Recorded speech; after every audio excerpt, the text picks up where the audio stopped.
Origin of chemistry, chemistry की branches, periodic tables, इसके बारे में आज हम इसमें डिस्कस करने वाले हैं इस वीडियो में।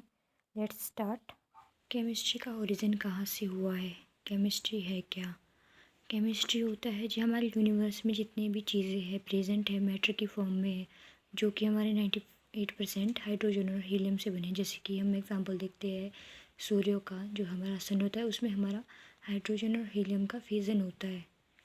उस रिएक्शन से हमारा जो सन है वो ग्लो करता है, इसमें प्लाज्मा पाई जाती है। तो अगर हम इसमें देखेंगे कि हमारी केमिस्ट्री है क्या, केमिस्ट्री को हम सेंट्रल साइंस भी कहते हैं क्योंकि ये हमारी लाइफ साइंस और फिज़िकल साइंस को आपस में जोड़ती है। तो केमिकल साइंस में हमारे सबसे पहले सब एटॉमिक पार्टिकल्स हो गए, उससे हमारे एटम बनते हैं, एटम से मॉलिक्यूल्स बनते हैं, मॉलिक्यूल से सेल बनेंगे, सेल से टिश्यू, टिश्यू से would, would say table and chair bed. तो ये जो तीनों हैं मॉलिक्यूल, एटम एंड सब एटॉमिक पार्टिकल्स, ये हमारे सेंट्रल साइंस में आते हैं। टिश्यू एंड सेल हमारी लाइफ साइंस में हो गए, और हमारे टेबल, चेयर, बेड और वुड फिजिकल साइंस की प्रॉपर्टीज़ है। तो जो हमारे पास केमिस्ट्री वर्ड है ये ड्राइव हुआ था कीमिया से, जिसको इजिप्ट में काला सॉइल बोलते थे, मतलब ब्लैक सॉइल इसको कहा जाता था उस टाइम। तो कीमिया वर्ड से हमारा केमिस्ट्री शब्द जो है कि वो ड्राइव हुआ है। तो एंटोइन लुइशियर हमारे फादर हैं मॉडर्न केमिस्ट्री के। तो जो रॉबर्ट बॉयल है उसने डिफरेंट ब्रांच दी थी हमारी साइंस की। हमारे पास जितनी भी चीज़ें हमारी बॉडी है तो उसमें हमारी एनर्जी होती ही होती है। बॉडी में किसी भी चीज़ में हमारी एनर्जी होती है, और हम उसमें देखते हैं कि इसमें सेंटर ऑफ ग्रेविटी कहाँ पर आ रहा है। हमारा ये चीज़ जहाँ पे स्टेबिलिटी आती है वहाँ पे सेंटर ऑफ ग्रेविटी मोर होती है। मतलब कि हमारी ये पेन है, तो ये अगर हम इसको ऐसे रखेंगे इधर तो ये स्टेबल नहीं है, क्योंकि इसका सेंटर ऑफ ग्रेविटी पॉइंट ये होगा बीच में, ना कि इधर होगा। अगर हम इधर रखेंगे तो ये गिर जाएगी। सेंटर ऑफ ग्रेविटी का मतलब ये होता है। तो हमारे पास जो रॉबर्ट बॉयल थे उन्होंने डिफरेंट ब्रांच दी थी साइंस की।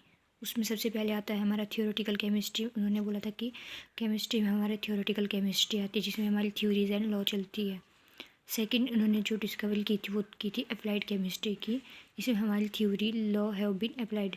जो हमने थ्योरी दी है थियोरेटिकल केमिस्ट्री में, उसी को आगे फर्दर देखते हैं कि ये हमारी जो लॉ है वो कहाँ पर एप्लीकेबल हो रही है या अप्लाइड की जा रही है, और उसके रिजल्टेंट प्रोसेस को देखा जाता है। उसके बाद इसका बी पार्ट आता है, उसमें केमिस्ट्री की 4 ब्रांचेस दी गई है। उसमें हमारे पास सबसे पहले ऑर्गेनिक केमिस्ट्री आता है, सेकंड में इनऑर्गेनिक केमिस्ट्री आता है, फिर physical chemistry and analytical chemistry. तो ऑर्गेनिक केमिस्ट्री, ऑर्गेनोज मतलब लिविंग बींग्स, इसमें हमारी लिविंग बींग्स वाली चीज़ें होती है कि कौन कौन सी चीज़ें कहाँ से ड्राइव हुई। जैसे हमारा सबसे पहले ऑर्गेनिक सिंथेसाइज्ड कंपाउंड यूरिया बना था, तो ह्यूमन बींग की बॉडी का ही एक पार्ट है जो एक्सक्रीशन के दौरान देखा जाता है, यूरिया। तो सबसे पहले उसी की फॉर्मेशन की गई थी ऑर्गेनिक केमिस्ट्री में। उसके बाद आता है हमारे पास इनऑर्गेनिक केमिस्ट्री। इसमें हम नॉन लिविंग चीज़ों के बारे में देखते हैं, डिस्कवरी करते हैं और उनके रिजल्ट को देखा जाता है। उसके बाद आता है हमारे पास फिजिकल केमिस्ट्री। इसमें हम ऑर्गेनिक एंड इनऑर्गेनिक दोनों की चीज़ों को देख के हमारे लिए फिजिकल केमिस्ट्री बनती है। फिर आता है एनालिटिकल केमिस्ट्री।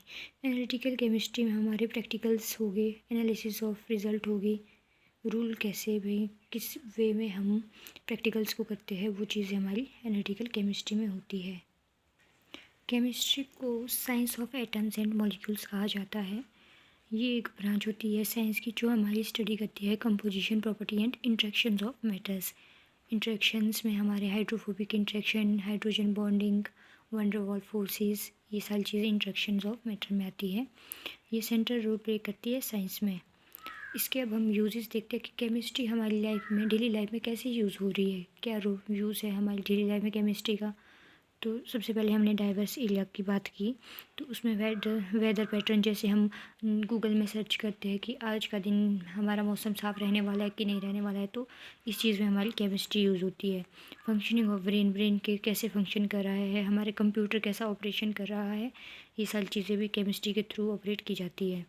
उसके बाद हम अगर केमिस्ट्री का यूज़ हमारी इसमें देखते हैं, क्या बोलते हैं, केमिकल इंडस्ट्रीज़ में, तो केमिकल इंडस्ट्रीज़ में हमारी ये मैन्युफैक्चरिंग में काम आता है। Manufacturing fertilisers, organic and inorganic chemicals जिससे बनते हैं, alkalis, acids, salts, dyes, alloys, metals, detergents, soap, drugs, polymers, ये सारी चीज़ें हमारी केमिकल इंडस्ट्री में होती है। केमिस्ट्री का इसमें यूज़ होता है। फिर हम बात करेंगे ह्यूमंस की। तो ह्यूमंस में अगर मैं देखती हूँ तो ये हमारे हेल्थ केयर प्रोडक्ट में आ जाता है, जैसे हमारे कॉस्मेटिक्स हो गए, परफ्यूम्स, क्रीम्स एक्सेट्रा, शैम्पू। और उसके बाद हमारे फूड प्रिजर्वेशन में भी ये हेल्प करती है। उसके बाद देखेंगे हम कि एग्रीकल्चर में हमारी यूज़ होती है, जैसे हमारे डीडीटी हो गया, इंसेक्टिसाइड्स में ये यूज़ होती है, बीएससी हो गया। डीडीटी हमारे खेतों में डाला जाता है या स्प्रे वगैरह की जाती है, इससे ताकि जो हमारे पेड़ पौधों में कीटाणु हो या कुछ कीड़े वगैरह लग गए हो तो उसको ये नष्ट करने के लिए यूज़ किया जाता है। डीडीटी, बीएचसी, यूरिया एग्रीकल्चर में यूज़ होता है। उसके बाद हम देखेंगे केमिस्ट्री का यूज़ इन मेडिसिन्स में, in making of medicine, MRI, X ray, CT scan, ये भी हमारा केमिस्ट्री के थ्रू ही देखा जाता है। डेली यूजेस हो गए हमारे plastic, fibre, polythene, synthetic clothes, ये हमारे डेली यूजेस हो गए हैं। उसके बाद हम देखेंगे एनर्जी और मैटर के स्टेट के बारे में। तो एनर्जी होती है कैपेसिटी ऑफ डूइंग वर्क, कार्य करने की क्षमता को हम ऊर्जा कहते हैं। उसके बाद आता है मैटर, जिसका अपना द्रव्यमान हो और जो स्पेस को ऑक्यूपाई करता हो उसको मैटर बोलते हैं। Total quantity of matter and energy in the universe is constant, हमारे यूनिवर्स में जितनी भी मैटर एंड एनर्जी है वो कांस्टेंट है। एवरी ऑब्जेक्ट हैज़ एनर्जी, हर प्राणी में एनर्जी होती है। यू कैन नॉट डिस्ट्रॉय, आप इसको नष्ट नहीं कर सकते। यू कैन जस्ट डिसअपियर, मतलब हमारी एनर्जी एक फॉर्म से दूसरी फॉर्म में ट्रांसफ़र हो सकती है पर ये डिस्ट्रॉय नहीं होती है।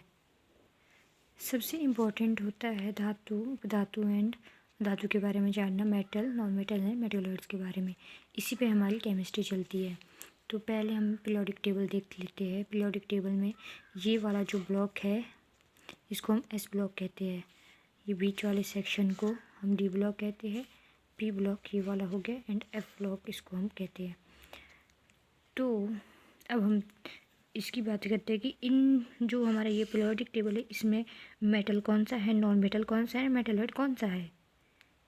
तो जो हमारे सारे के सारे एस ब्लॉक एलिमेंट है, D block element and F block element है, ये सब के सब मेटल है। कौन कौन से, S block, D block and F block. इसमें जितने भी एलिमेंट्स है सारे के सारे टोटल हमारे मेटल्स है। मेटल्स होते क्या है, मेटल्स होते हैं हमारे जो कि इलेक्ट्रॉन को डोनेट करता है, जिसको दान करता है, इसलिए इलेक्ट्रोपॉजिटिव होते हैं। ठीक है। उसके बाद आता है हमारा पी ब्लॉक एलिमेंट में तीनों एलिमेंट होते हैं, धातु भी होती है पी ब्लॉक एलिमेंट में, उपधातु भी होती है और अधातु भी होती है।